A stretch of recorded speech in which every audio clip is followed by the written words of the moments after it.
This is an initial question for all of the panel in turn.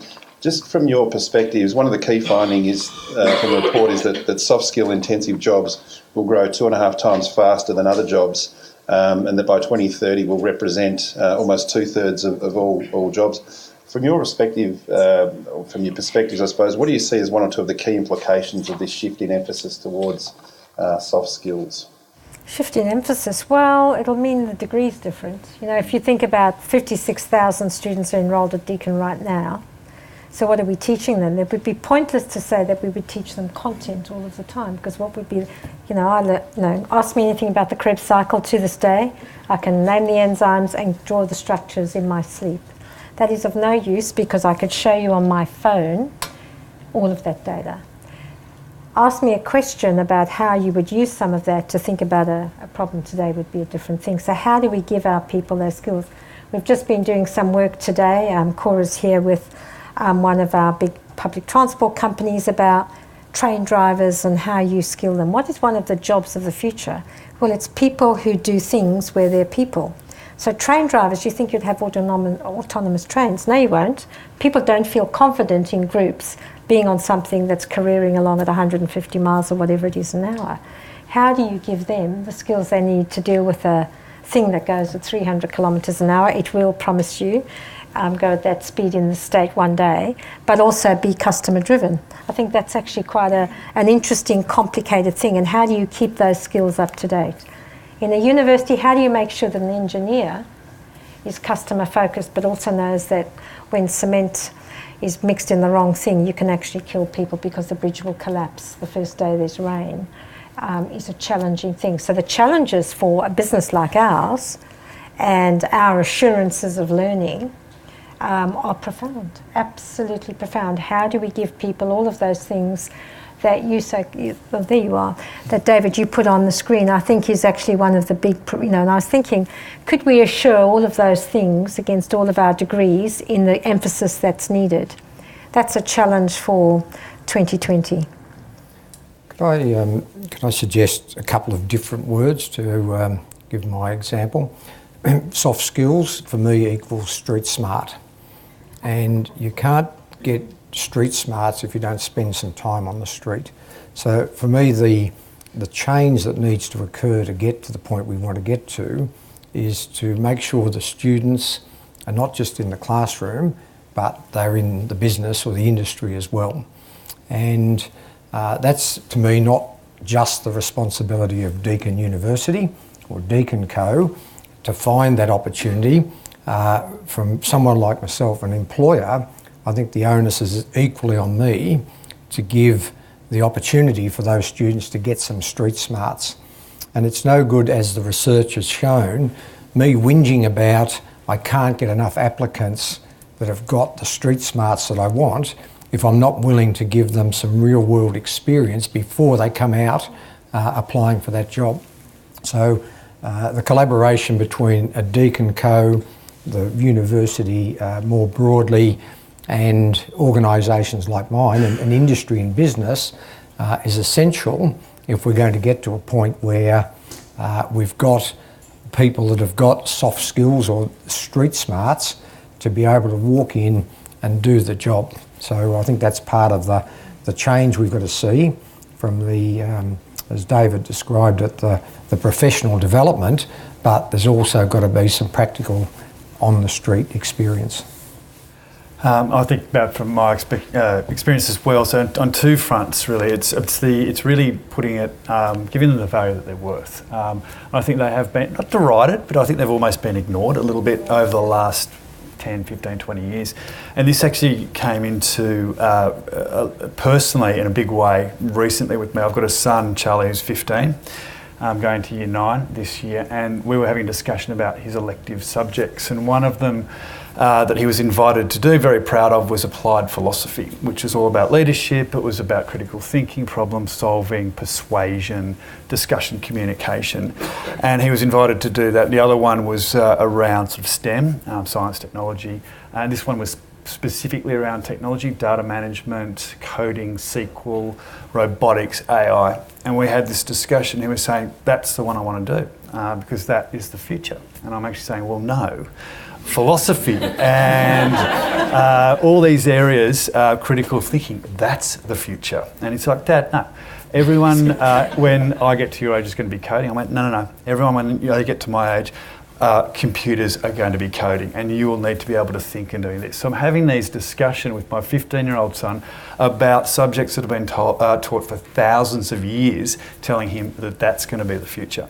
So I think we've got to get back to a place where we're putting more emphasis on that, really heightening them. It's very interesting to see that from LinkedIn, and Jess mentioned this, that only 1% of people, members on LinkedIn, put soft skills on their profile. 1%. Yet most of them put the technical skills. It just shows you how much value that we place on them. Yet most of the job applications have communication. What is it, 70% in the job application? So we haven't put 2 and 2 together yet. And I think we need to do it from an education perspective. We need to do it from an employment perspective, a measurement perspective, and really put those skills in the place that they deserve.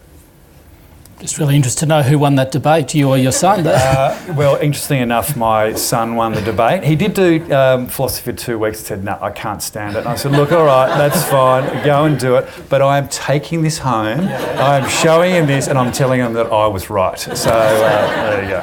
I did biochemistry in my undergraduate degree, and you had to do one breadth unit, and so I did philosophy of science. And I hated it for a little while, all crows are black. There was this unending thing about, are all crows black, and how will you know that all crows are black if you never see all the crows? You think, oh, who cares? By the end of the course, I loved it, but it taught me logic. And to this day, I've used all crows are black as a logic, as a way of discussing with people and being critical. And so, but I hated it at the time. Telling me he hates it, but he'll love it in 40 years' time. That will inspire him, of course. It's a very pertinent fact. Very pertinent as well. So, you're thinking about 15-year-old, girls and boys at that age. You've got to compete against AI and robotics and apps, and you've got applied philosophy. I think it's actually incumbent on the education system as well to make it, fun and attractive as well in a very competitive education market. I was just going to throw in adaptability as a key word. That the old model of where you study and then you apply that study for 40 years in work is no longer there, and so both in terms of workplace and educational institutions, there is going to be a need to be more flexible over time and to adapt and update skills. So the transition to the economy to greater knowledge worker focus is going to accelerate that trend. But it is something that our institutions, Deakin and others and governments are going to have to grapple with. One of the other key findings was that the 45% gap between the demand for soft skills in job ads and the supply, if you like, that's coming from the employees applying for these jobs. Does anyone want to make a comment on why they think that's 45% is a big gap? Why there's such a long stretch between those two? I think it's down to, I don't think it's that people don't have them. So, supply and demand, it's not that they don't have them, it's that they don't think they're valued as highly. So I think, again, for the LinkedIn profile, only 1% putting them on there. They don't think it's as highly valued. I think that will change. People will realise they are very, very valued. And we'll see that supply and demand gap shorten because people realise how valuable they are, and we'll start talking about them and putting them on their resumes and LinkedIn profiles. I think there's an element of that, but Mark's report as well. Employers often complain people are not job ready, and so that's having that work experience, and so it is partly incumbent on employers to offer internships and opportunities. I know at Deloitte that as well as our graduate recruitment, like many other organisations, will have a summer internship, and really that's. There's a bunch of people who are roughly equal on technical skills, and so what you're sorting out is these other skills like ability to be coached and teamwork, and that's what you want to observe. Now, what we're talking about is how you observe that. So you can observe it once people arrive in the workplace or on an internship, but how do you observe it in an interview through a question or through a credential, and is it believable as well? Another part of the opportunity here is to encourage our kids to get some work experience, even if it's outside of an internship type arrangement. And it's not sexy to be a McDonald's worker. It's not sexy to work in a kitchen in a restaurant, but you can pick up a lot of the skills we're talking about here through good work ethics, getting some experience on the street in those sorts of situations. I think another thought that came to me just preparing for the conversation here was around office politics. And I don't know that there's a subject or a course in office politics, but the moment you walk into an office, and an office can be the shop floor, it can be at Deloitte, and in fact it can be in a prison for that matter, there is more intrigue and suspense and suspicion and backstabbing and toe cutting and kneecapping and garrotting that goes in an office environment every day than a mafia AGM. So part of that street smart is how do we prepare these graduates for not just the professional and technical skills they're going to need to do their job, but that office politics or that office environment they're coming into, and I'm using office generically there. And so I think that's part of something DeakinCo could maybe look at in the curriculum, is how to, not just the experience, but preparing people for that side of the political environment that exists in every business. Do you think they'd survive the simulations we put them through? But just looking at, Mark, the report talks about spending $7 billion a year on recruitment, $4 billion a year on training. Are we getting a good return on investment, or are businesses getting a good return on investment? What are your sort of employer members talking to you about in terms of some of the frustrations around recruiting for skill gaps and in particular soft skills? Yeah. I think there's, I'll be very blunt here, I think our universities are doing an exceptional job from an education point of view. I think we've seen over the last little while that the vet system is stuffed. So there's two tiers of learning here. There's the university experience and the graduate situation. But in the vet sector, we've now got a situation federally where I think we've got our 12th minister in 7 years, and in Victoria we've got our 4th minister in 4 years. And that's from a skilling point of view, a looming problem for not just Victoria but for this country. And I think that's where we've failed. The universities have continued to improve and grow in their capacity to deliver, but the vet sector has been underperforming considerably over that period of time. Very good. Matt, I know LinkedIn have been doing a piece of work called the LinkedIn Economic Graph, which is looking at some of these challenges on a sort of a global scale and I think working towards a solution. Do you want to just perhaps share a little bit around that piece of work and what you think it might be able to deliver for the workforce of the future? Sure. If we had a solution, we'd be worth a lot more than we are. But we're looking at the data. So essentially, the thinking behind the economic graph, we've got a vision which is to fuel the global economy. Mission to make people more connected to the world's professionals, to make them more productive and successful. And a big part of that is what we call the economic graph. And if you think what fuels the economy on a global sense, there's all the workers and knowledge workers from a LinkedIn perspective. We are very professionally focused, so you've got that. Then you've got all the companies, so the opportunities there, and we're trying to map all the companies on the planet as well. All the opportunities within those companies, so the jobs, either vacant or otherwise. Then the skills that you need. What skills do you need to get those opportunities? How do you get them? Whether it's DeakinCo or other organisations.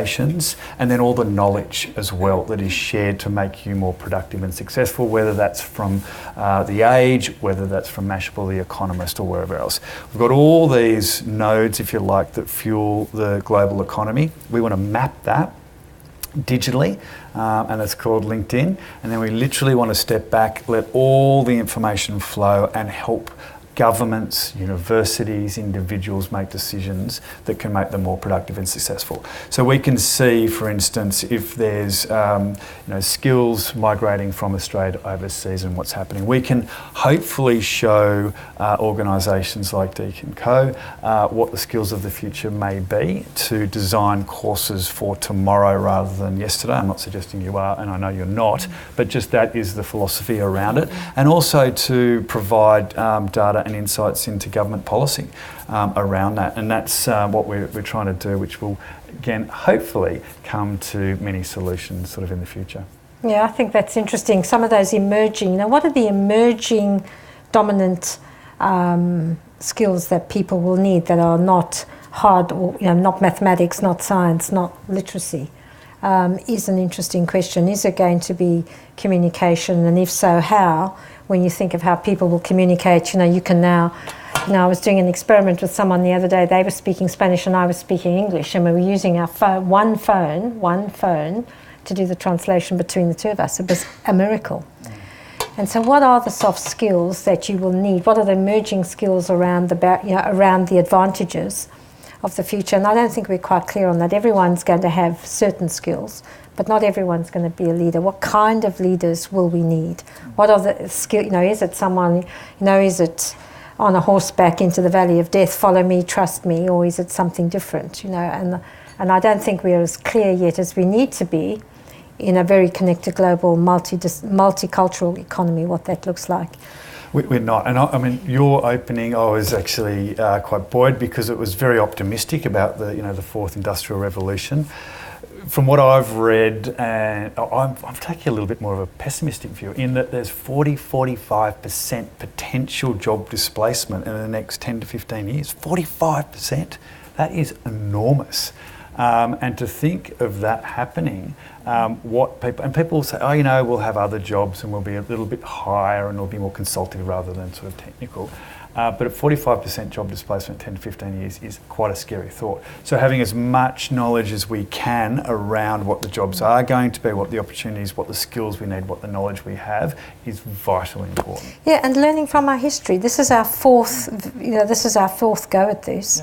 The first industrial revolution, the British one, and history informs your future. If I could say one thing from where I am to those people under 40 in the room is always look at history. The first industrial revolution, which happened in Britain, it lasted 92 years, and they did everything from the steam engine to the electrode to the telephone. It was all done in 90 years. And the interesting thing about that is when you go and look at the American history, is that the Americans went Republican under Jefferson, and the reason they voted for Jefferson because he said that globalization was a bad thing, and that was the middle of the 18th century to the middle of the 19th to the middle of the 20th century, 1850 to and beyond. And you think, isn't that amazing? So the Americans withdraw and say, no, we're going to lose too many jobs, but they're very impressed with the steam engine, so they build 22 kilometres or 22 American miles of track. You have to look up, I think it's 22 miles. In 10 years, they have 22,000 miles of tracks, and the rest of history, and America becomes the superpower because they just take it all. Jefferson goes and the rest is history. But it is interesting because you read that and you could take out the dates and put 2017 about I could name the politicians in this country saying globalization's a bad thing, we need to get away from it. Go and read your history and see how America became the great country it was and the superpower into the Second World War.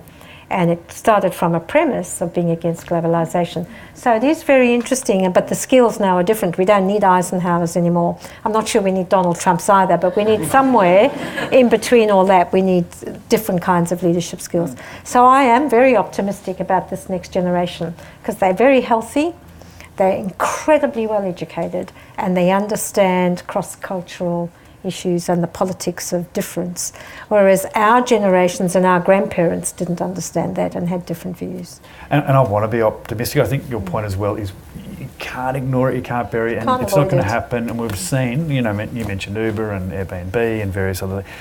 We look at what's happening to some of our media organisations in Australia at the moment that didn't think, went forward thinking enough and seeing what happened, buried their heads in the sand. So I just hope as a society, education and the like government, we are not burying our heads in the sand and we've got our eyes open to what will come in the next 10 to 15 years.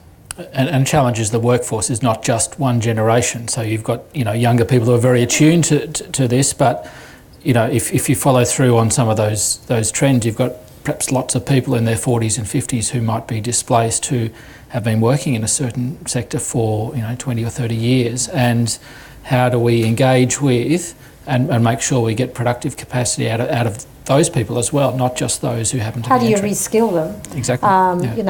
My mother is 93. I use this example all the time. And when she was 85, we gave her an iPad. She now speaks fluent Spanish, and she very ostentatiously reads Spanish novels.